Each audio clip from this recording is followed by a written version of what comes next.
तो दोस्तों इस वीडियो में हम बात करेंगे WWE के सबसे चहेते ग्रुप के बारे में जिसका नाम है द शील्ड। इस वीडियो में मैं आपको शील्ड की पूरी स्टोरी बताऊंगा और आज आपको शील्ड से जुड़ी हर एक बात पता चलेगी, इसलिए इस वीडियो को अंत तक जरूर देखिएगा। तो चलिए बिना टाइम वेस्ट किए शुरू करते हैं, लेकिन वीडियो शुरू करने से पहले अगर आप नए हो तो सब्सक्राइब कर लीजिए मेरे रेसलिंगपीडिया चैनल को और बेल आइकन को दबा के मेरी किसी भी वीडियो को मिस मत करिए।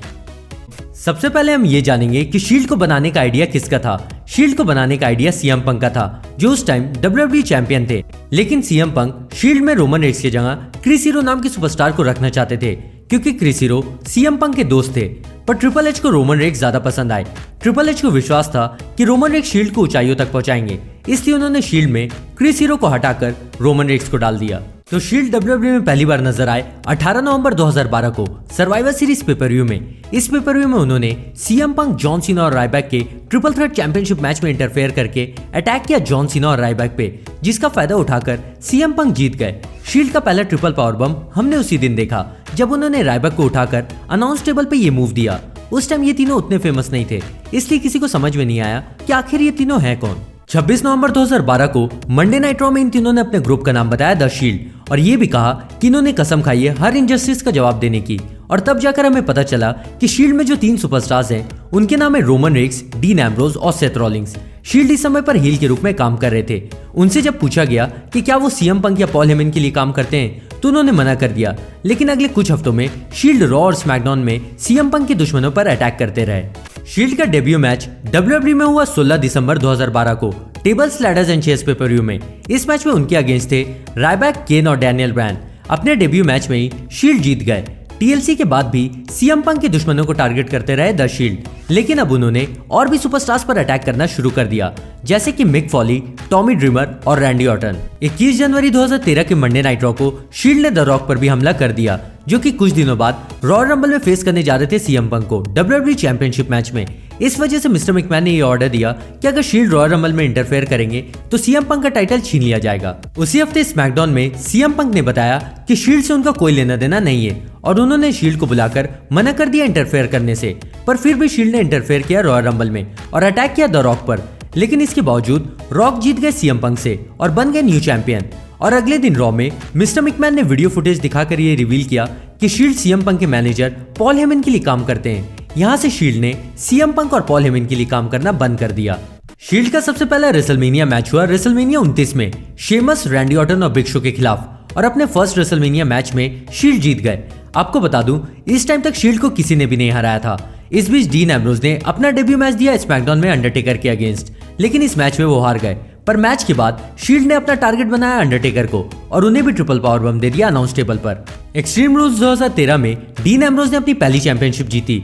उन्होंने कोफी किंगस्टन को हराकर यूनाइटेड स्टेट्स चैंपियनशिप जीत ली, और इसी पेपरव्यू में रोमन रेड्स और सेथ रॉलिंग्स भी बन गए न्यू टैग टीम चैंपियन। इस तरह एक ही रात में शील्ड के तीनों मेंबर्स चैंपियन बन गए। लगभग 1 साल तक अनडिफीटेड रहने के बाद जून 14, 2013 को शील्ड को अपनी पहली हार का सामना करना पड़ा। स्मैकडाउन में शील्ड ने फेस किया डैनियल ब्रायन, केन और रैंडी ऑर्टन की टीम को। इस मैच में डैनियल ब्रायन ने सेथ रॉलिंग्स को टैप आउट करवा दिया, और इस तरह से शील्ड को पहली बार किसी टीम ने हराया। 19 अगस्त 2013 के मंडे नाइट रॉ से शील्ड WWE के CEO ट्रिपल एच के लिए काम करने लगे, और उन्होंने ट्रिपल एच के कहने पर डैनियल ब्रायन, बिग शो और डॉल्फ जिगलर पर अटैक करना शुरू कर दिया।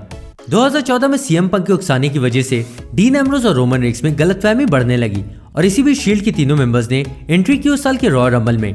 डीन एम्ब्रोज ने एलिमिनेट करना चाहा रोमन रेड्स को, लेकिन वो कामयाब नहीं हो पाए, और मैच में और आगे जाकर रोमन रेड्स ने एलिमिनेट कर दिया सेथ रॉलिंग्स और डीन एम्ब्रोज को। और उस साल रॉयल रंबल में रोमन रेड्स ने केन का रिकॉर्ड तोड़ते हुए 12 एलिमिनेशन किए। शील्ड अब तक हील के रूप में काम कर रहे थे, लेकिन 2014 के एलिमिनेशन चैम्बर से पहले उन पे व्हाइट फैमिली ने अटैक कर दिया, और क्योंकि व्हाइट फैमिली भी हील थे इसलिए यहाँ से शील्ड फेस बन गए, और फैंस को बहुत ज्यादा पसंद भी आने लगे। एलिमिनेशन चैम्बर में शील्ड भले ही व्हाइट फैमिली से नहीं जीते, लेकिन उन्होंने फैंस का दिल जीतना शुरू कर दिया था। रेसलमेनिया 30 से पहले शील्ड का फ्यूड शुरू हो गया केन के साथ, जो कि अथॉरिटी के लिए काम कर रहे थे, इसलिए WWE यूनिवर्स शील्ड को और ज्यादा पसंद करने लगे। रेसलमेनिया 30 के बाद शील्ड ने अथॉरिटी के खिलाफ काम करना शुरू कर दिया और अटैक कर दिया ट्रिपल एच, बटिस्टा और रैंडी ऑर्टन पर, और लगातार 2 पेपरव्यूज में शील्ड ने हराया इवोल्यूशन टीम के मेंबर्स को।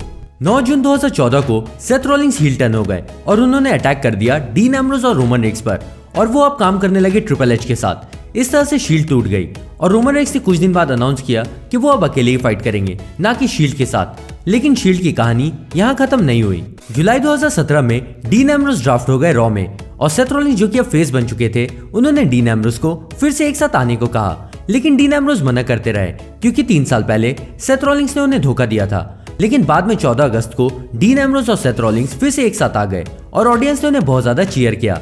इसके बाद इन दोनों ने मिलकर उसी साल समर स्लैम में टैग टीम चैंपियनशिप भी जीत ली और डीन एम्ब्रोस शील्ड के पहले ग्रैंड स्लैम चैंपियन बन गए। 9 अक्टूबर 2017 के रॉ को रोमन रेक्स ने शील्ड को ज्वाइन करके शील्ड को पूरी तरह से रीयूनाइट कर दिया और इन तीनों का मैच सेट हुआ टीएलसी पेपर-व्यू में मिज, शेमस और सिजारो के अगेंस्ट। लेकिन 20 अक्टूबर को रोमन रेक्स के बीमार होने की वजह से उन्हें इस मैच से हटा दिया गया और उनकी जगह ली कर्ट एंगल ने। रोमन रेक्स अगले हफ्ते वापस आ गए और सर्वाइवर सीरीज 2017 में शील्ड का मैच हुआ न्यू डे के साथ और शील्ड उस मैच में जीत गए। 20 नवंबर 2017 को रोमन रेक्स ने इंटरकॉन्टिनेंटल चैंपियनशिप जीत ली और डीन एम्ब्रोस के बाद रोमन रेक्स शील्ड के दूसरे ग्रैंड स्लैम चैंपियन बने। अगले महीने दिसंबर में डीन एम्ब्रोस इंजर्ड हो गए और उन्हें जाना पड़ा सर्जरी करवाने और शील्ड दोबारा टूट गई। रेसलमेनिया 34 में सेथ रॉलिंस ने भी इंटरकॉन्टिनेंटल चैंपियनशिप जीत ली और इस तरह शील्ड की तीनों मेंबर्स ग्रैंड स्लैम चैंपियन बन गए।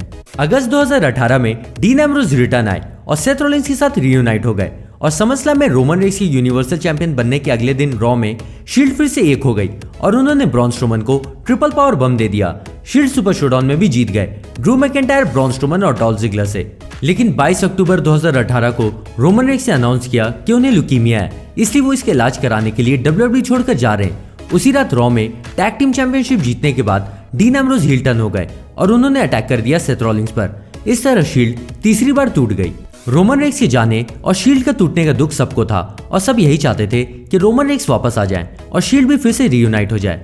और 25 फरवरी 2019 को रोमन रेक्स वापस आ गए और उन्होंने बताया कि उनका ल्यूकीमिया ठीक हो गया है और अब वो फाइट करने के लिए तैयार हैं। और उसी रात रॉ में सेथ रॉलिंस के साथ मिलकर उन्होंने डीन एम्ब्रोस को बचाया और अब ऐसा लग रहा है कि शील्ड फिर से कुछ हफ्तों में एक हो जाएगी। तो दोस्तों, ये थी शील्ड की अब तक की पूरी स्टोरी। अगर आपको ये वीडियो पसंद आई तो इसे लाइक करिए और अपने दोस्तों के साथ भी शेयर करिए और कमेंट करके मुझे बताइए कि अगली लाइव स्टोरी आप किसकी सुनना चाहोगे।